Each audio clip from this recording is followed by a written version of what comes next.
been a bit of an exciting day around here. Before I get to the briefing, I just want to start by, I'm gonna cry. Okay, whew. I want to talk about my friend Karine. You gotta come up here. I just want to take the opportunity to celebrate and congratulate my friend. The margaritas are hitting. My partner in truth, Karine Jean-Pierre, the next White House press secretary. Now, many people in this room have known her for some time, but for anyone who does not know her, I want to provide a little bit of a primer for you, so settle in.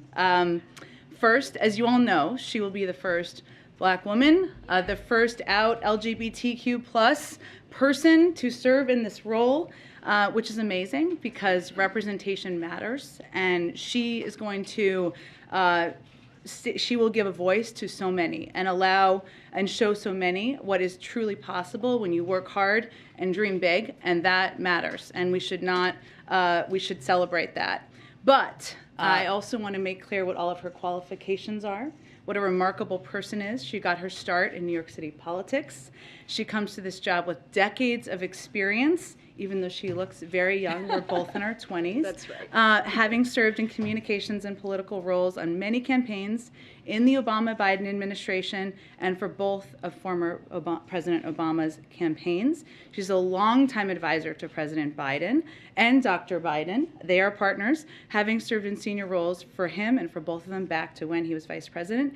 And she's worked for a number of advocacy organizations fighting for issues and justice for so many. Don't you hate when you got like drunk people hanging on you and telling you how much they love you and you're the bestest friends? That's kind of what we're watching right now. First Lady and the whole team have given me and entrusted me in the last 15 months, but this day is about Karine. And Cheers, hooligans. And on a personal note, I want to say that one of the first conversations we had when we both found out we were getting these jobs was about how we wanted to build a drama-free, on your best days, workplace where everybody worked hard, where we, on our best days, we're rebuilding trust with the public. And I'm just so grateful to have had Karine by my side for this over the last 15 months, and I just can't wait to see her shine at the podium. They're going to scissor after this. Congratulations, and I can't wait to see you bring your own style and brilliance to this job. What's up, hooligans? Hit that like button, share this nonsense out. Jen Psaki sounds drunk. We already cried. Okay. With that note, this is going to feel like an abrupt turn, but I'm going to give you an update on a Russian oligarch's yacht that was seized that you may have seen. It's not meant to be funny, but I did want to note and make sure everybody saw it. Today, the Department of Justice announced that the Fijian law enforcement executed a seizure warrant freezing the motor yacht Amadea, a 348-foot luxury vessel owned by sanctioned Russian oligarch Suleiman Kerimov. The yacht is worth approximately $300 million or more. This was done with support and assistance from the FBI, and Fiji acted at the request of the Department of Justice, following issuance of a seizure warrant from the U.S. District Court for the District of Columbia. Fijian authorities executed the request, obtaining a domestic seizure warrant from a Fijian court. As you know, the president has made clear we will go after Russian oligarchs and their ill-gotten gains, using every authority we have to hold them accountable. Oh, and here is the yacht. Look at that. I went to really go out with a bang, so we got a yacht, just to make the point about oligarchs. Also, just wanted to note, as you know, the president nominated Steve Dettelbach to lead ATF and our nation's fight against gun crime just a few weeks ago. And just today, he was endorsed by a group of over 140 former high-ranking federal prosecutors and DOJ officials, including more than 30 Republican appointees, 2 former AGs, and 6 former deputy attorney generals. Last note for you, as you know, the president is going to be traveling to Cincinnati tomorrow, where he'll meet with manufacturing leaders, see new additive manufacturing technologies at work, and discuss his plan to make more in America by passing the Bipartisan Innovation Act. Since he took office, we've created 473,000 new manufacturing jobs, which is more manufacturing jobs on average per month than any other president in the last half a century. And And we're building on that progress through the infrastructure law, of course, and with the Bipartisan Innovation Act, we can help lower prices by strengthening our supply chains and domestic manufacturing. With that, I promise we will not make it a marathon today. I know it's 5:20, so why don't you kick it off and we'll get around to as many people as possible. Congratulations to both of you. Thank you. First, will the President and/or White House officials participate in any way in the May 14th Abortion Day of protests? I don't have any schedule plans to preview for you at this point in time. We are certainly aware of the protest, but our focus right now is on overseeing and running a policy process to do everything we can to protect women's right to make choices about her own health care. And secondly, Senator Minority Leader McConnell today again made clear that he wants to see a clean Ukraine bill. Considering that, what are the... I hope the audio ain't gonna be like this the whole time. ...secure money for therapeutics, other COVID-related needs, as it seems that Congress... Yeah, Rasta, I think they got feedback off their mic and they shut that mic off and now we can't hear the reporters. As we look at recent data, and we've seen obviously the growth of some subvariants, BA4, BA5, what it makes clear is that we are in dire need of being able to plan ahead and take steps to ensure that we are able to be ahead of the rest of the world in ordering the supply we need, especially if there are better vaccines, if there are better boosters, et cetera. So we are going to continue to advocate, continue to sound the alarm on what the impact will be if we don't get funding. In terms of the exact vehicle, which is I think kind of what you're asking, I don't have any update on that for you. We are continuing to have conversations with Congress. Obviously, the President sent up both together because he feels it's essential. If we don't get this funding, we will have fewer vaccines, treatments, and tests. We'll watch others around the world have the best life-saving tools. Americans will literally die. Businesses will be hurt. There is not a plan B here. We need Congress to pass this funding so we have this funding to continue to prepare and continue to fight the pandemic. Go ahead. First of all, congratulations to both of you. This is not your last one, though. No, don't worry. I'm still here through next week. There have been concerns and there's stepped up monitoring among law enforcement across the country for potential violence around this draft majority opinion and the ultimate decision by the Supreme Court. The justices have had to see their security stepped up in the last few days. Just curious what the President would make of that, if he's aware that that's had to happen, what the message might be to those who are upset by this and are contemplating the unthinkable.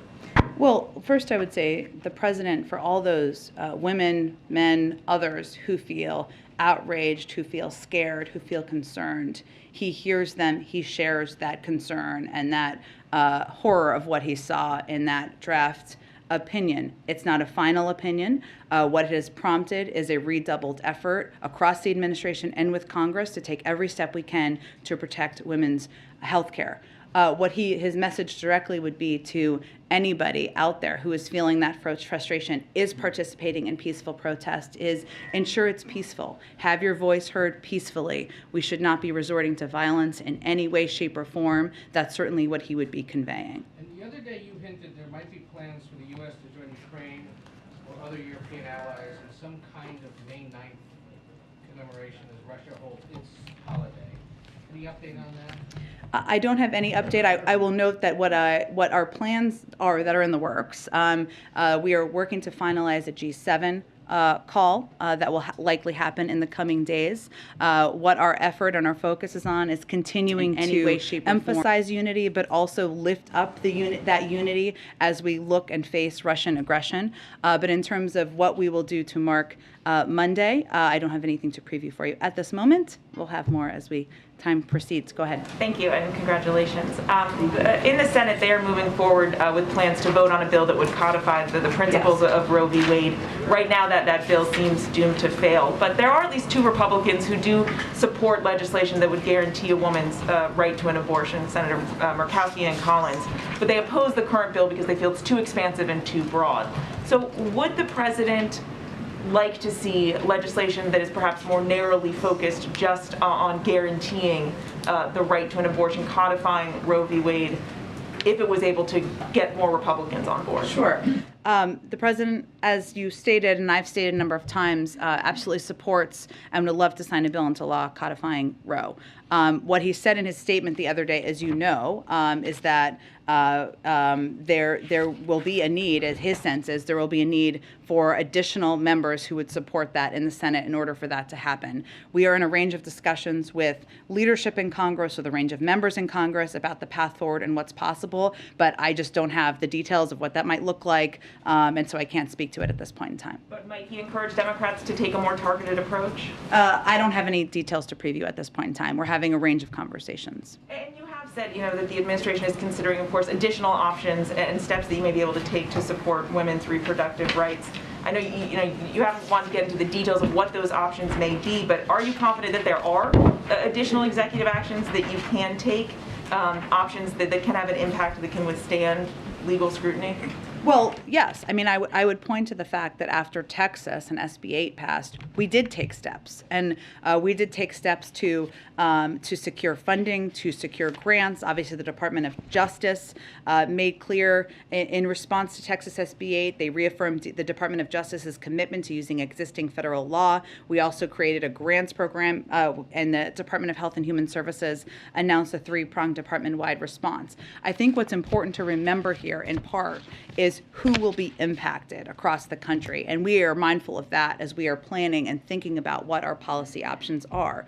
We know that 75% of people who are having abortions or pursuing an abortion are with under 200% of the poverty level. We know that the majority are women of color. And we know that there are 13 states that have trigger laws and a total of 26 states, including those 13, that have indicated plans to put in place more restrictive abortion, restrict abortion more. And so this is not, there are states who've also affirmed that they would take steps to protect. So we are mindful of all of this, what the impact could be if this draft opinion or a version of this draft opinion becomes the final, and we are thinking about that. The Gender Policy Council, the Department of Health and Human Services, the Department of Justice, and all of us working with Congress as well to see what actions we can take. Obviously, codifying Roe is a way to protect. Go ahead. Thanks, Jen.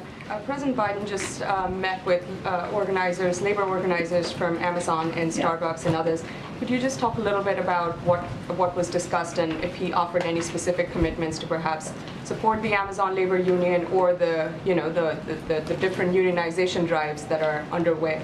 Well, the president has long been a supporter of the rights of workers to organize, the rights of collective bargaining, and he dropped by this meeting to simply offer his support for those efforts. But he is not engaging. We don't engage or get directly involved in individual labor disputes, obviously, but he certainly supports the rights of workers, and we've seen that take place across the country in a range of cases. Would this then be viewed as his support only for the labor movement and not necessarily for Amazon, or is that, I mean, that has to be a part of it, right? We don't take we don't weigh in on individual labor disputes. Those are up to the workers and the organizers. But throughout his career for decades, he's always been a supporter of organized labor, of the rights of workers to seek collective bargaining, and certainly we're seeing that across the country. And one quick question on Senate Judiciary earlier today, passing a bill from Senators Klobuchar and Grassley that essentially exposes OPEC to lawsuits for colluding to raise prices of crude oil. Given sort of the inflationary environment that we're in and how big a concern inflation is for this administration, does the White House support that piece of legislation? Is the president, looking at it? If you can talk about that. Sure. It's called NOPEC, which is creative, even if you don't like what the outcome is of the legislation, I will say.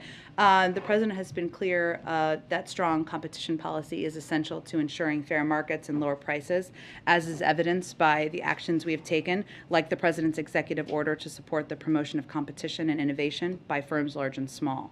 I don't have an official position on this legislation right now, but we do believe that the potential implications and unintended unintended consequences of this legislation require further study and deliberation, particularly during this dynamic moment in the global energy markets brought about by President Putin's invasion of Ukraine. So we're taking a look at it and certainly have some concerns about what the potential implications could be. Are those concerns perhaps tied to this idea that analysts are, talking about, which is, if you actually go after OPEC in that way, they could either potentially refuse supplies to the U.S. or maybe flood the oil market? I mean, is that what the concern is broadly? Without detailing it further, obviously our objective is ensuring the supply in the oil markets meets the demand. OPEC has a role to play there. We've obviously been working with them and have had a great deal of engagement with them, even prior to President Putin's invasion of Ukraine, and that is what our overarching objective is. So we're taking a look at what the implications and impact would be. Go ahead. One area that's come into focus in the abortion debate is the use of medication abortions. Yeah. The FDA relaxed some of the federal regulations tied to that, allowing them to be sent by mail. But does the White House feel like they have other viable options to possibly expand the access to these abortion pills? We are looking at a broad range of options. As we detailed earlier this week when this leaked document came out, I would expect we wouldn't have more to preview before there's a final opinion issued. And U.S. intelligence assessments have shown that North Korea may be ready to conduct underground nuclear tests within the coming months. Are there concerns from the White House about that, and also specifically related to the president's travel, given that he will be in the region later this month? Well, I would say we certainly always assess security as we do with any of the president's travel, but that has not been a concern as it relates to his travel coming up in just a few weeks. There's no question that North Korea is going to be on the agenda when he visits South Korea and Japan. I can give you a little bit more of the I know that some asked this yesterday, so I got a little bit more on the trip, so let me venture to do that as well. While he's there in the South Korea and Japan, the president will hold bilateral meetings with his counterparts, newly elected president of the Republic of Korea and Prime Minister Kishida of Japan. The leaders will discuss opportunities to deepen our vital security relationships and enhance economic ties. They'll also discuss climate change, COVID-19, and other shared challenges. In light of North Korea's continued destabilizing actions in the region, including the test launch of multiple intercontinental ballistic missiles, President Biden will make clear that our commitment to security of the Republic of Korea and Japanese allies, reiterate our commitment, I should say, including our extended deterrence commitments, is ironclad. So that will certainly be a part of the discussion. Naturally, they will also be talking about joint efforts to support the people of Ukraine, hold Russia accountable, and you've seen South Korea and Japan join us in the unprecedented sanctions and export controls we've imposed so far. While in Tokyo, the president will also meet with the leaders of the Quad grouping of Australia, Japan, India, and the United States. The administration has made history already by establishing for the first time the Quad meeting at the leader level, so this will be a continuation of that. So North Korea will certainly be discussed, of course, given the important role that South Korea and Japan both play in security in the region. Go ahead. Thank you, Jen. Sorry to see you go. Are you? Yes, and you've always been a good sport. Thank And you. So As on have you. behalf of everybody, thank you Thank for you. everything. Thank you, And Peter. can't wait to see you up there, Kareem. Why is he wearing a compliance cloth today? So you guys spent some time yesterday talking about what you think are the extreme wings of the Republican Party. Do you think the progressive activists that are now planning protests outside some of the justices' houses are extreme? Peaceful protest? No. Peaceful protest is not extreme. Some of these justices have young kids. Their neighbors are not all public figures. So would the president think about waving off activists that want to go into residential neighborhoods in Virginia and Maryland? Peter, look, I think our view here is that peaceful protest, there's a long history in the United States and the country of that. And we certainly encourage people to keep it peaceful and not resort to any level of violence. Let me tell you what I was referring to and what the president was referring to yesterday. Not about the yesterday, though, just about moving forward. These activists posted a map with the home addresses of the Supreme Court justices. Is that the kind of thing this president wants to help your side make their point? Look, I think the president's view is that there's a lot of passion, a lot of fear, a lot of sadness from many, many people across this country about what they saw in that leaked document. We obviously want people's privacy to be respected. We want people to protest peacefully if they want to to protest. That is certainly what the president's view would be. So he doesn't care if they're protesting outside the Supreme Court or outside someone's private residence? I don't have an official U.S. government position on where people protest. We want it, of course, to be peaceful. And certainly the president would want people's privacy to be respected. But I think we shouldn't lose the point here. The reason people are protesting is because women across the country are worried about their fundamental rights that have been law for 50 years. Their rights to make choices about their own bodies and their own health care are at risk. That's why people are protesting. They're unhappy. They're scared. The president's position on choice has evolved over time, so just checking for his official position. Does he support any limits on abortion right now? Peter, the president has talked about his position many times. He supports the right of a woman to make choices about her own body with her doctor. But I know that one of the Democrats that he endorsed and who won their primary this week, Tim Ryan, said yesterday that he does not support any limits on abortion. Is that where the president's thinking is now? The president has stated his view many times. So does the president support abortion up until the moment of birth? The president has spoken about this many times, Peter, and I would refer you to his own comments about abortion and a woman's right to choose and make decisions about her body with her doctor, which is what any of those women would do. Go ahead. Jen, does President Biden support the Leader Schumer strategy to hold a vote next week on abortion rights, even though the votes are not there, that it's doomed to fail? We certainly are working in lockstep and closely with Leader Schumer.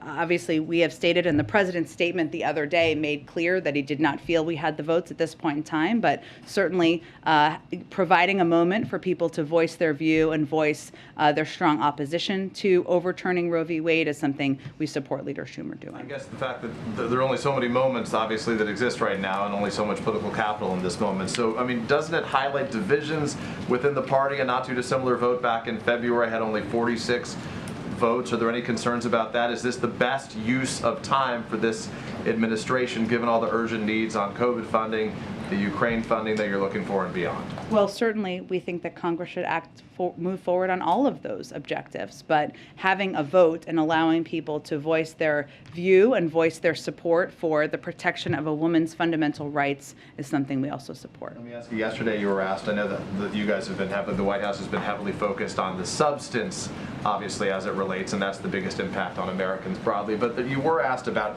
the leak itself, and given the historic nature of the leak, which was so unprecedented, as you acknowledged, you said, I don't think we have a particular view on that other than to say that we certainly note the historic, or unprecedented, nature of it. Why wouldn't the White House condemn this leak? Are there any concerns? Do you have concerns about the sort of further politicization of one of the branches of government? Have you ever reported anything that's been leaked to you? I am, and you guys have criticized leaks before as it's been provided. So you've criticized in the past.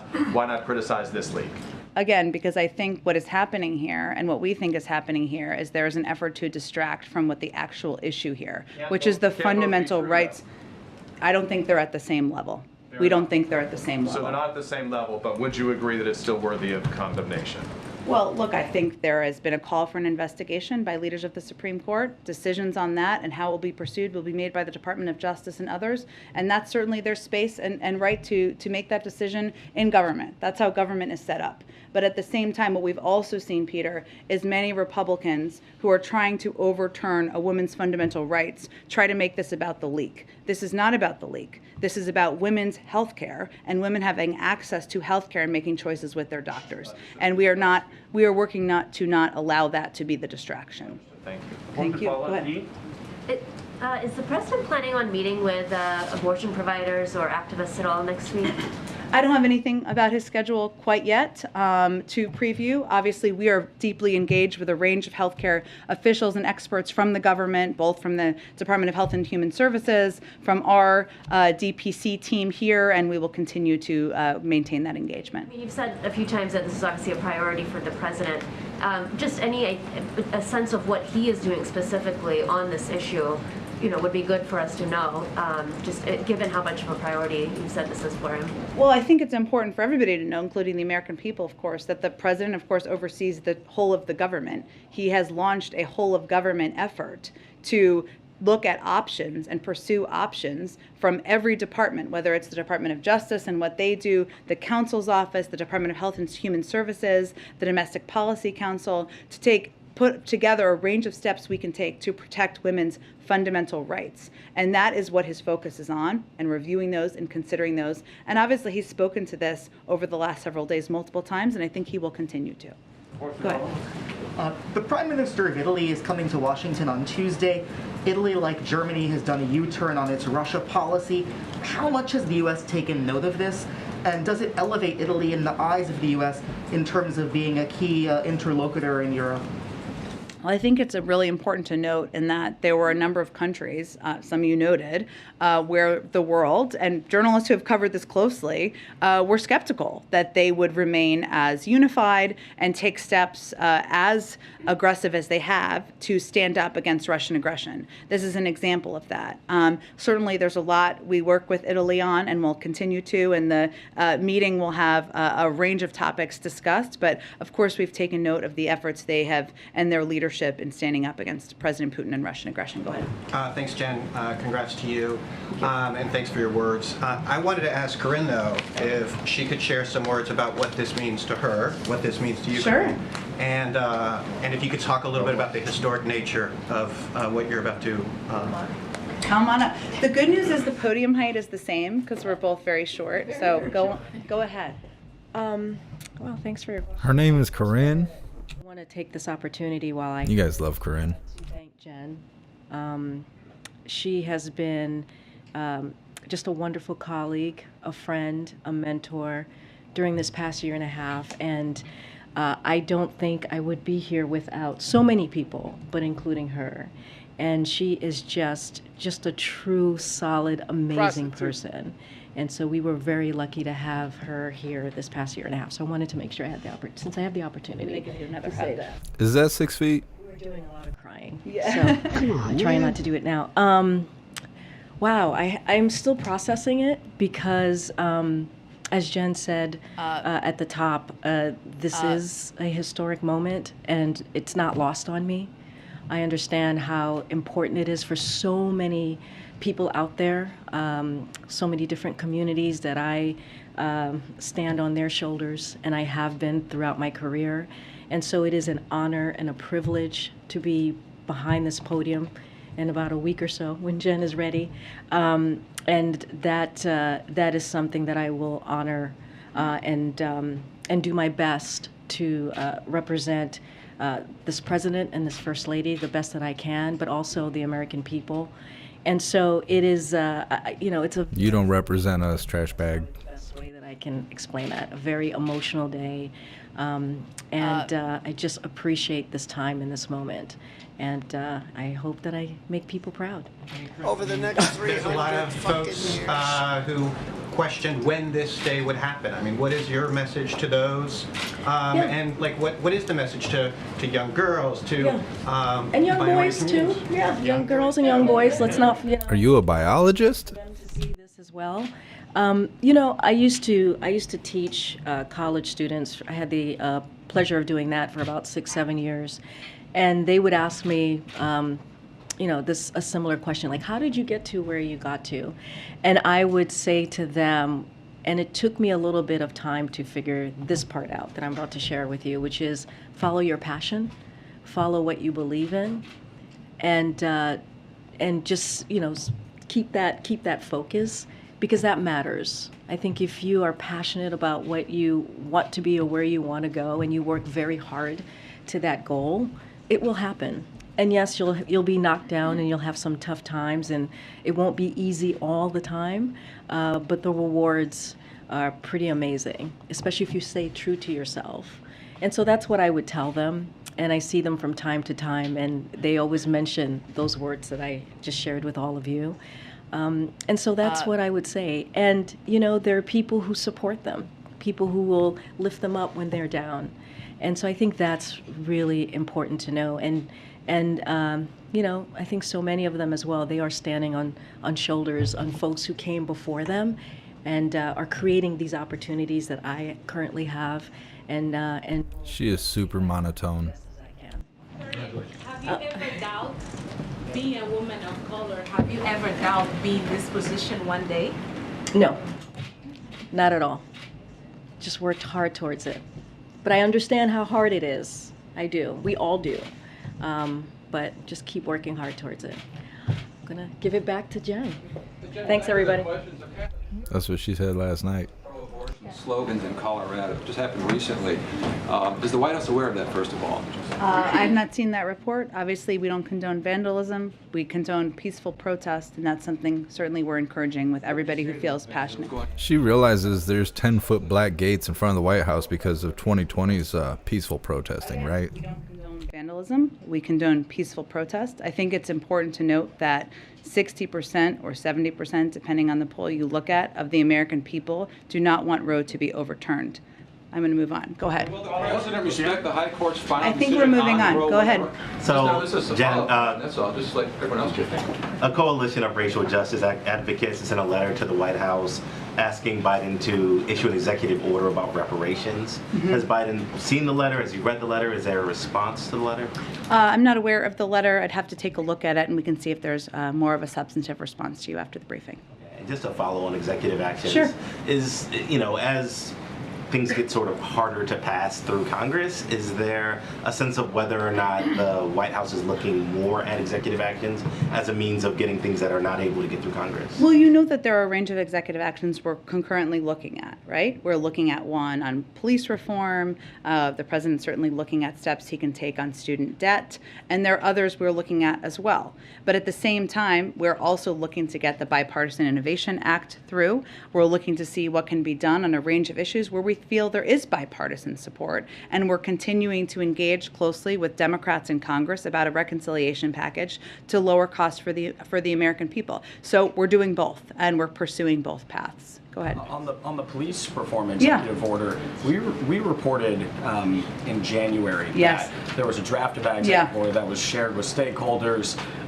It seemed like it was getting near to being issued. It's now May. Can you just explain what the delay is and what exact work is being done? Sure. I would say it was some good reporting on your part, and it was an early part of the process, and it takes months to get executive orders through the full legal and policy process, but it is still something the president has every intention of doing. We just haven't finalized it yet. So can you specify what work is still being done on that executive order, what needs to happen at this point? Policy and legal review process. It doesn't have anything to do with not wanting to issue it before the midterms? No. And you were asked earlier this week, I think it was Monday, that on the president's phone call with Lopez Obrador. Oh, yeah. You were asked about whether or not he asked for an increase in troops on the Mexican southern border. And you said there's going to be ongoing conversations. I just wanted to follow up on that. Did the president ask anyone in the Mexican government or in that conversation for an increase of troops on the southern border? No. He has not. He did not, and did not on that call. Go ahead. So yesterday, going back to executive orders, yesterday the president met with a group of Democratic senators to discuss immigration, and Senator Menendez said today that one of the things they discussed was looking into executive actions that the president can take to provide relief to some immigrant families. I guess, what are those actions? Can you give us a little bit more details on what that meeting was like? What actions are there, is the White House looking into, and kind of, is there a timeline for that? I don't have a timeline to preview for you. I would say that the president met with Senator Menendez and a group of senators, members of the CHC yesterday, as a continuing part of his engagement with different caucus groups from Congress. And there's a range of topics that's often discussed in these meetings. Of course, immigration, but they discuss a range of issues typically. And it's an opportunity for the president to hear, to listen, to understand what there's an opportunity to move forward, what there is not an opportunity to move forward. And we've said before, and he reiterated during this meeting, that we are certainly open to and looking at what executive actions could be taken on immigration and on that front, even though obviously passing a law through Congress would ensure that it was permanent. And going to that, there is a group of bipartisan lawmakers that met today to discuss immigration reform. Has the president been in contact with them at all? Has he discussed kind of, what would he like to see in a bipartisan immigration legislation? I know he introduced his own kind of outline of what he would like to see in immigration legislation, but has he talked to any of these senators? He met with the CHC yesterday, and he met with the House CHC members just in the last couple of weeks, and certainly he's discussed with those pivotal members recently what he would like to see and his interest in moving an immigration bill forward. I would say the bill he put forward on his first day in office, he very much thinks could be a bipartisan bill. It includes smarter security, something everybody should support. It includes efforts to fix our asylum processing system, to protect DACA recipients. Those are all steps and components that have had bipartisan support in the past, so he continues to see that as a model. Has he reached out to any Republican senators, Senator Tillis, Senator Cornyn, on this topic? I don't have any individual calls or engagements to read out. I would just tell you that the fact that he put forward this bill his first day in office shows you how important he thinks this issue is, and he is open to working with anyone who wants to play a constructive role in fixing the broken immigration system. Go ahead, Karen. Thanks, Jen. Our ABC poll with the Washington Post this week found that in the states where abortion restrictions have been passed in recent years, only 30% of residents in those states were actually aware of the restrictions. Yeah. What role does the White House have in raising awareness of those specific state restrictions? And what will you do about that in the coming months? You know, Karen, I'm not sure that's the White House role, right? We obviously are in this moment now where the world, the country, is tuning into the fact that women's health care and women's basic rights, fundamental rights that have been the law for 50 years, could be at risk. And that will likely alert many Americans to that, as well as state laws in their own states, because there's more reporting and there's more talking about it. And certainly that's something we fit into and we engage with. But it will also be leaders and elected officials in these states that will continue to educate their public about this as well. And just on a different topic, the country's closing in on a grim milestone of 1 million deaths from COVID. We saw the White House mark the 500,000 deaths in February. How will the president mark that milestone? Will he at the White House? He certainly will.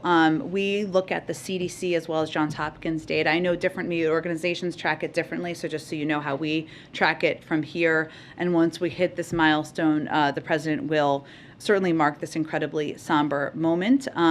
This moment will call on all of us to remember the tragedy of this number and the importance for all of us to act. That's what the president has done, standing up a historic vaccination program, investing in life-saving treatments and tools for the American people. And Americans have acted too by getting vaccinated and boosted. But we have more to do, and we can also honor those who have lost. I don't have anything to preview at this point in time, but he certainly will be marking it here. Go ahead. Thank you so much. Sweden has said that they have gotten security guarantees from the United States in case they decide to apply to join NATO. Can you maybe offer a comment and tell us whether those guarantees would apply to other countries willing to join NATO? Well, our militaries have worked together for years, and we are confident that we could find ways to address any concerns either country may have about the period of time between a NATO membership application and the formal accession to the alliance. We obviously strongly support NATO's open door policy and the right of each country to decide its own future, foreign policy and security arrangements, and both Sweden and Finland are close and valued defense partners of the United States. So we've worked with them for years, and we are confident we'll be able to work with them to address any concerns either country may have, but those are ongoing discussions. Hi, Jen. In the wake of the draft Supreme Court decision, Texas Governor Abbott indicated that Texas may seek to overturn the 1982 Supreme Court decision that found that states were required to offer free public education to all students, including the children of undocumented immigrants. Does the White House have any response to those comments from Abbott? Well, that's ultra MAGA right there, the president talked about yesterday. We're talking about, just to restate that, denying public education to kids, including immigrants to this country. I mean, that is not a mainstream point of view. What I will tell you, as the president has looked at immigrants to this country, you referenced the draft opinion, and he's talked about this a little bit, but just to build this out a little bit more for you.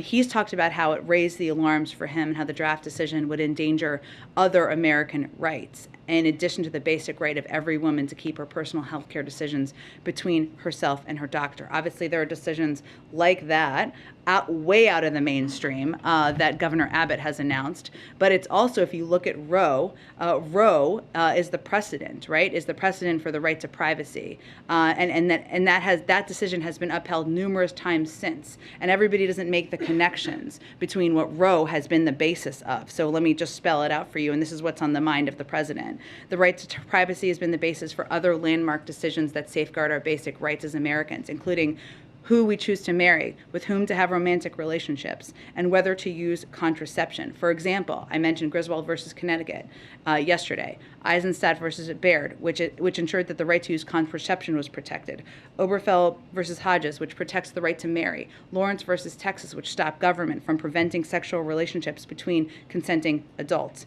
The basis for the draft decision would cut against decades of precedent and throw millions of lives into turmoil. And when he talks about this, and when he talks about privacy, and when he goes back and talks about the fight against Bork, he's talking about this as a precedent for a lot of these decisions that have enormous impacts on people's lives. Go ahead. Yesterday, the House Whip Clyburn appeared alongside Congressman Cuellar. He's facing a primary challenger who supports abortion rights. He doesn't. Does the president think that Democratic leadership should be standing behind a member of Congress who's part of the Democratic Party who opposes abortion rights at this time, especially in Texas, which has a trigger law? I certainly understand your question. I'm just not going to get into politics or political primaries from here. Okay. Go ahead. Sorry. Oh, go ahead. Do you have another question? Go I ahead. might say that. Okay. On the Hatch confirmation Act. process, It is the law. It is the rule. I don't make the rule. Go ahead. There's been a lot made of what the justices Kavanaugh, Gorsuch, Barrett said during their confirmation hearings about Roe versus what we assume they would have, where they would have come down in this draft opinion. Obviously, the president was the chairman of the Judiciary Committee for a long time, and we've seen senators on the committee now say that this is just more evidence that, these aren't informative or productive process if they're not willing to answer these questions. What does the president make of this kind of debate happening right now between the utility of the confirmation hearings? I don't think we have not seen a final opinion, and I don't think the president's going to weigh in on that. It may not even weigh in on that afterwards. But obviously, they will all be judged by what their comments were. Now, at the same time, the president, no one is questioning, including certainly not the president, as you noted, former chairman of the Senate Judiciary Committee, checks and balances or the legitimacy of the court. We are certainly not from here. As a former chair of the Judiciary Committee who has been steeped in these issues for decades, he disagrees with the reasoning behind this draft opinion profoundly because it would throw the health care for millions of families into turmoil and would also threaten protections, as I noted, and that goes back to the precedent for a number of important cases that have determined who people have the right to marry, the privacy over contraception. Remember, it used to be that you wouldn't have the privacy of deciding to get contraception with your husband. Imagine how crazy that is. That's what we're talking about right now, these type of rights that the American people have. And he may strongly agree with the outcome or the final opinion of that, but he of course believes in the legitimacy of all three branches of government. Go ahead. Jen, thank you. Yesterday, first of all, congratulations to both you and Karine. I appreciate I'm getting congratulations. I guess it's so that I can sleep and read books, and I'm taking all of the recommendations. Huge congratulations, really, to Karine. Yes, thank you, though. Yes. I have two questions. The first is, yesterday you were talking from the podium, the Fed chair during his press conference as well, about the strength of the economy, the possibility for a soft landing. Today it's a little bit of a different story. The stock market is down more than 1,000 points. A CNBC survey shows 80% of small business owners see a recession in the next 12 months. So I'm wondering if the White House took note of the market rout today and what, if anything, it signals about the health of the underlying economy. Well, we don't. Her compliance cloth is killing me. And that is true, has been true of most presidents and most White Houses in the past. We look at Main Street and not just Wall Street. I would note, just for fact's sake, that since President Biden took office, the stock market is up approximately 9%. I still think that's true as it closed. You can check me on that. But our focus, and the focus of many economists who look at this question of whether we're headed toward a recession, is on fundamental economic data, including the number of jobs that have been created, the growth of the GDP. Obviously, we have the unemployment rate at 3.6%, the biggest single-year drop in U.S. history. Household balance sheets are strong, and businesses are investing in the United States. And we even saw the high level of investment, even with the GDP numbers that we saw earlier this week, last week. We still saw high levels of business investment. So that's all the data we look at. That's the data most economists look at. at. We certainly understand that in terms of consumer confidence, and I don't know what this small business data looked at, it may be that people see costs, they see the stock market. We understand that when you're measuring people's emotions or people's reaction, that's what that captures, but we're still looking at the basic fundamentals, as are many economists on the outside, including Jason Furman and others. Go ahead. One more question, which is just about the Operation Klepto Capture. You talked about the yacht that was seized. Yeah. This. What does the U.S. do with all the assets that it's getting? I mean, where do these yachts go? What are you using all of the money for that you're obtaining from these oligarchs? Well, there is actually legislation that we've proposed and that we're working with Congress on where some of this could go. But I can check on that for you. And where the yacht is parked right now, I'm now very interested in that question as well. Go ahead. Thank you, Jen. Just a quickie for you. Can you tell us your plans now that you have a successor? I have nothing to announce on my plans, other than, as I said earlier, to sleep, to read books. If there's anything I should stream on Netflix or wherever, Hulu, other places, I'm happy to do that. I take recommendations. She's gonna make an OnlyFriends. Obviously, just celebrating Karine, and I will have a lot to say about my team, the president, Dr. Biden, all of you. I'm just kidding. It will be nice things about all of you next week, but nothing to say or announce about what's next. Go ahead. Okay, last one. Go ahead. Sir, I think I've taken 2 questions from you, so I'm going to take a question over here. Go ahead. Let me just first also say congratulations to you and also to Corinne. So excited to have you as a new person in this position. Just 2 quick questions. My colleague before talked about what Texas is doing. Yeah. But in D.C. tomorrow, there's going to be a new bill introduced by a council member that would prohibit the city from cooperating with any other state's investigation into someone who's gotten or performed an abortion. And the states are trying to scramble what to do. Is that something that you would even see the administration kind of getting behind as we're seeing all these things pop up in different states? Yeah, so if I understand it correctly, it's to protect people's rights so that they can't be investigated? Right. So the Department of Justice, I'd have to check with them and our counsel's office on this, but one of the things they reiterated when we saw SB 8 and the Texas law is people's rights. And I think it's important for people to remember now, even in this moment, that this has not been overturned at this point. The final opinion has not been out. People across the country still have fundamental rights to make choices about their own health care. And so that sounds to me like it's an effort to protect people's rights and those who support them. That's something the Department of Justice has spoken out about to make sure people understood that. I can certainly check on this specific law. We've got to wrap it up because it's 6 o'clock, but anyone going to Cincinnati, it's going to be great. Okay, thanks everyone. Thank you.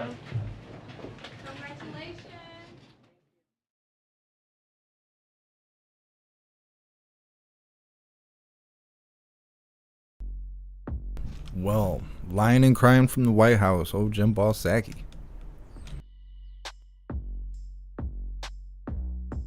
While everybody was asking when we were going to lose her, got about a week left. That new person does not sound fun at all. She's so monotone. I don't know what we're going to do. We're just going to be sitting here like all day, I guess. I don't know.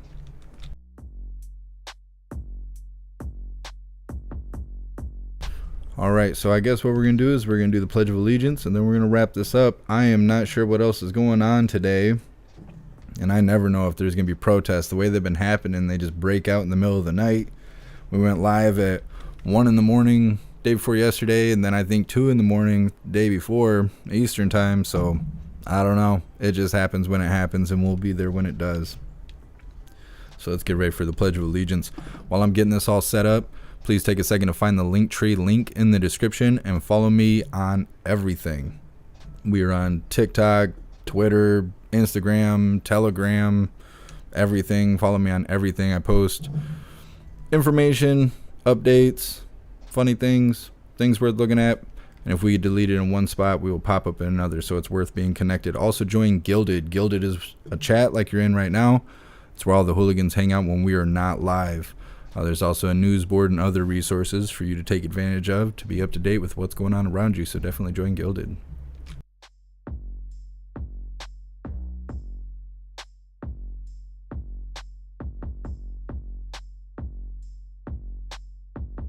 Oh, and today was my first time ever being officially called a bigot by somebody that actually meant it. I don't know how, but I'll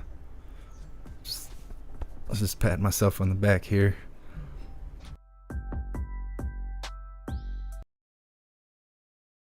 mean, if you cry hard and piss yourself to sleep, just say that. You know, you ain't got to call me names. It's fine. We know you're real scared. Anyways, please join me for the Pledge of Allegiance. I pledge allegiance to the flag of the United States of America and to the republic for which it stands, one nation, under God, indivisible, with liberty and justice for all.